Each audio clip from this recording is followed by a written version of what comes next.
voir que la politique de la ville est une politique partenariale qui regroupe de nombreux acteurs, mais qui sont-ils? Ils sont très nombreux et on ne le citera pas tous. Voici les incontournables. Au niveau national, nous retrouvons le ministère de la Cohésion des Territoires en charge de la politique nationale pour les quartiers prioritaires. Le CGET, qui a en charge de coordonner la préparation et la mise en œuvre des contrats de ville entre l'État et les collectivités locales. L'ANRU, qui pilote le programme de renouvellement urbain. L'EPARECA, établissement public national d'aménagement et de restructuration des espaces commerciaux et artisanaux, sur le volet développement économique. L'Observatoire national de la politique de la ville, ONPV, créé en 2014, qui propose régulièrement des analyses sur la situation des quartiers prioritaires.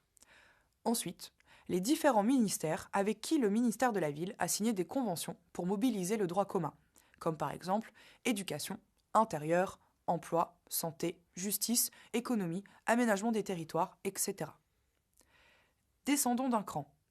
Les acteurs locaux qui sont amenés à intervenir de près ou de loin sur un quartier sont d'une part les partenaires institutionnels, les préfets de région et de département, les préfets délégués à l'égalité des chances, les délégués du préfet, chargés de mission des préfets sur les territoires prioritaires. Les services déconcentrés des ministères, comme l'Agence régionale de santé, la Directe. Ensuite, nous avons les régions, les départements, la CAF, la Caisse primaire d'assurance maladie, Pôle emploi, les chambres consulaires, les bailleurs sociaux. Ensuite, les collectivités locales, les intercommunalités et les communes.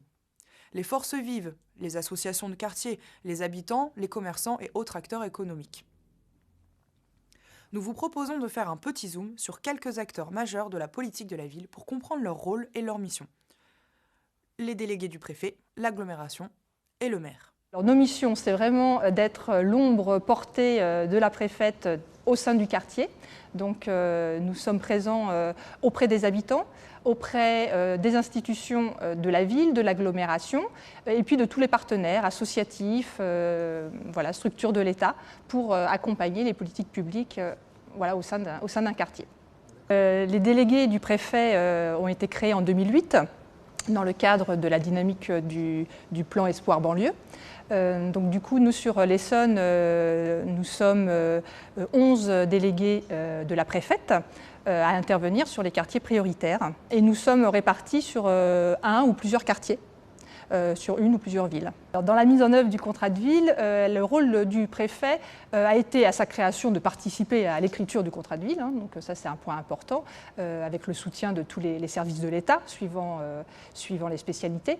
Dans la continuité du contrat de ville, c'est d'assurer son suivi, donc le suivi des indicateurs qui ont été déterminés de manière collégiale, de vérifier que l'engagement de chaque partenaire est soutenu au fil des années et que l'État aussi respecte ses engagements. Donc du coup, on est vraiment à la fois dans une mission de soutien, de contrôle et de développement de ce contrat de ville au cours des années. Avec comme seul critère le taux de pauvreté et le revenu médian. Donc ça, c'est un enjeu fort de concentration des moyens. Une autre nouveauté de la loi pour moi, c'est d'avoir une approche intégrée de la politique de la ville en combinant plusieurs politiques de solidarité. Bien sûr, le contrat de ville, et à l'intérieur de ce contrat de ville, la volonté pour le législateur d'intégrer le volet urbain, au travers du nouveau programme de renouvellement urbain avec l'ANRU, pour que justement social, économique, urbain soit traité de manière complémentaire et soit articulé et non pas séparé. Le rôle de TPM, c'est un peu le rôle de chef d'orchestre et d'ensemblier.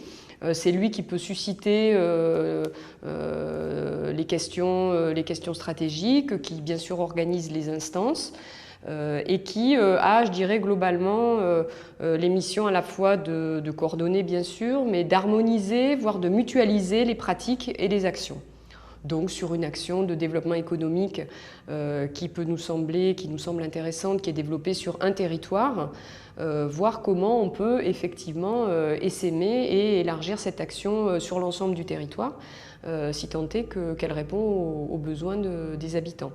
Alors s'agissant de ma mission de maire, j'ai juste une chose que je dois avoir en tête en permanence parmi les missions ordinaires qui sont celles d'un maire, c'est de créer les conditions que toute mon équipe municipale, c'est-à-dire tous les élus, adjoints, conseillers municipaux qui ont des délégations, que chacun d'entre eux ait politiquement à l'esprit l'importance qu'il y a à poser un regard sur les quartiers prioritaires au titre de la politique de la ville. Et corrélativement à cette mission que je dois m'assigner, je dois m'assurer que la direction générale des services, les cadres territoriaux qui animent le fonctionnement de la commune, eh bien, ils créent les conditions pour que tous les services communaux, quels qu'ils soient, posent un regard particulier, bienveillant, simplement bienveillant, en direction des quartiers prioritaires, pour que ceux-ci sortent des situations de relégation dans lesquelles ils se trouvent.